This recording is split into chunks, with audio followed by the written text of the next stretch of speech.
بسم اللہ الرحمن الرحیم۔ وضو کے فرائض سے متعلقہ آج کی اس نشست میں آپ کی خدمت میں محمد ضیاء الدین حاضر ہوں۔ اللہ رب العزت نے قرآن مجید فرقان حمید سورہ المائدہ آیت نمبر 6 میں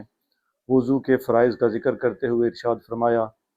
یا ایہا الذین آمنوا اذا قمتم الی الصلاۃ فاغسلوا وجوہکم وایدیکم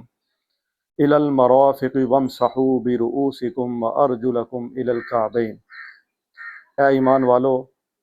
جب تم نماز کی ادائیگی کا ارادہ کرو، تیار ہونے لگو، فاغسلوا وجوہکم تو تم اپنے چہرے کو دھو لو، وایدیکم الی المرافق اور اپنے ہاتھوں کو کونیوں سمیت دھو لو، وامسحوا برؤوسکم اور اپنے سروں کا مسح کر لو، وارجلکم الی الکعبین اور اپنے دونوں پاؤں کو ٹخنوں سمیت دھو لو۔ یہ وہ آیات بینات ہیں جن میں اللہ رب العزت نے وضو کے 4 فرائض کا ذکر فرمایا ہے۔ دین اسلام میں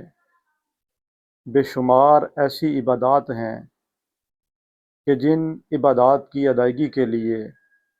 ایک مسلمان کے لیے باوضو ہونا لازمی، ضروری اور انتہائی اہمیت کا حامل ہے، اس لیے کہ اگر وہ عبادات بغیر وضو کے اگر کوئی بندہ سر انجام دے گا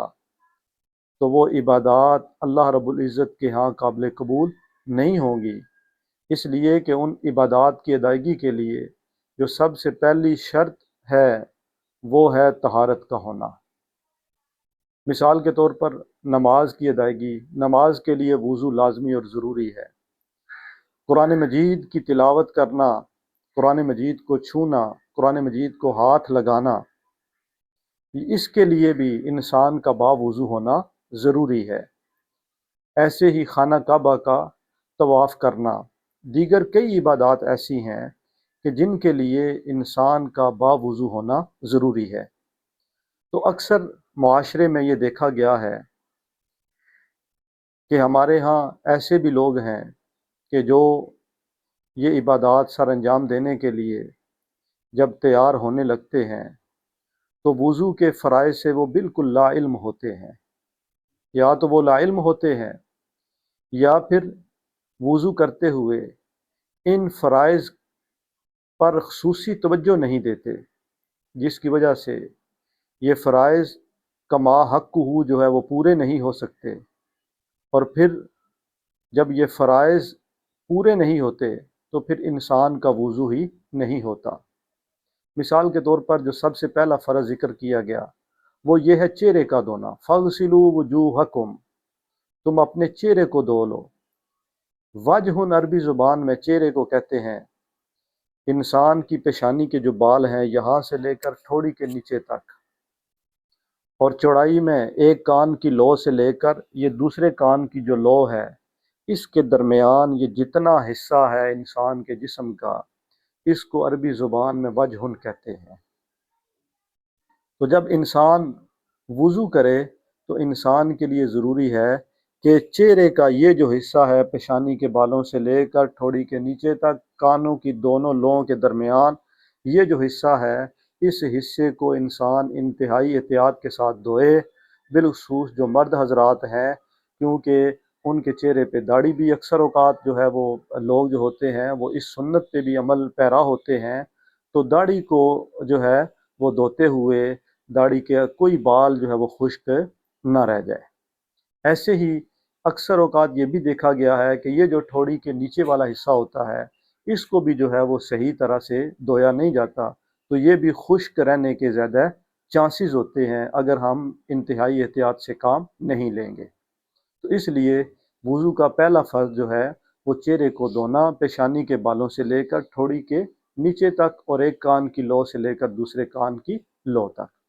یہاں پر ایک مسئلہ یہ بھی پوچھا جاتا ہے کہ اگر کوئی شخص ایسا ہے جس کے سر کا جو اگلا حصہ ہے اس کے بال ہی نہیں ہے، بال ہی نہیں ہے، تو پھر ایسا جو بندہ ہے جب اس کے بال ہی نہیں ہیں تو پھر وہ جو ہے وہ چہرہ اس کا کہاں تک ہوگا؟ تو اس کے لیے فقہا نے یہ عرض کیا ہے کہ انسان کی پیشانی جو ہے یہ چہرے کے اندر داخل ہے۔ اگر سر پہ بال نہیں ہیں، بال تھوڑے سے پیچھے جو ہے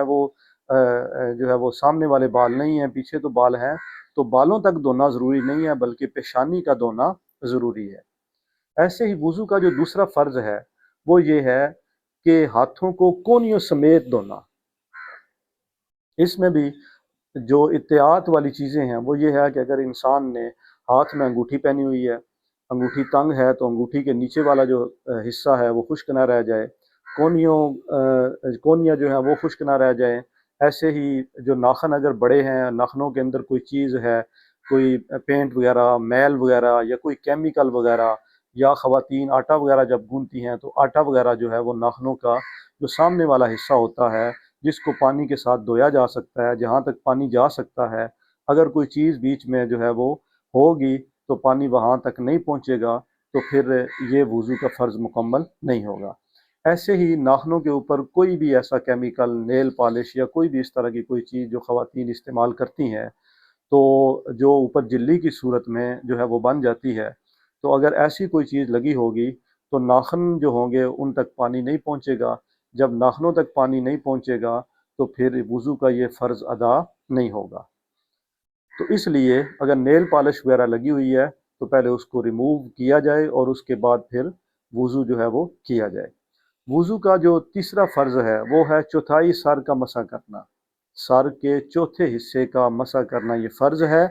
اور پورے سر کا مسح کرنا یہ سنت ہے۔ وضو کا جو چوتھا فرض ہے وہ ہے پاؤں کو ٹخنوں سمیت دھونا۔ پاؤں کو دھوتے وقت انتہائی احتیاط کی ضرورت ہوتی ہے کیونکہ پاؤں کی جو انگلیاں ہیں وہ اللہ رب العزت نے اس طرح سے بنائی ہوئی ہیں کہ وہ تنگ ہیں اور ان کو خود سے کھولنے کی ضرورت ہوتی ہے۔ جب انسان وضو کر رہا ہو تو انسان کو چاہیے کہ پاؤں کی انگلیاں جو ہیں وہ کھول کر ان کے درمیان جو جگہ ہے اس کو احتیاط کے ساتھ دھو لے۔ ایسے ہی جو تلوے ہوتے ہیں، پاؤں کے نیچے والی جو جگہ ہے اس کو بھی احتیاط کے ساتھ دھونے کی ضرورت ہے۔ ایسے ہی ٹخنے جو ہوتے ہیں، ٹخنوں کو بھی احتیاط کے ساتھ، اور ایڑیوں کے جو پیچھے جگہ ہوتی ہے اس کو بھی احتیاط کے ساتھ دھونے کی ضرورت ہے۔ تو یہ وضو کے چار فرائض ہیں۔ سب سے پہلے چہرے کو دھونا، دوسرا فرض ہے ہاتھوں کو کونیوں سمیت دھونا، تیسرا فرض ہے سر کے چوتھے حصے کا مسح کرنا، اور چوتھا فرض ہے پاؤں کو ٹخنوں سمیت دھونا۔ اللہ تعالی ہم سب کو سمجھنے اور اس پر عمل کرنے کی توفیق عطا فرمائے۔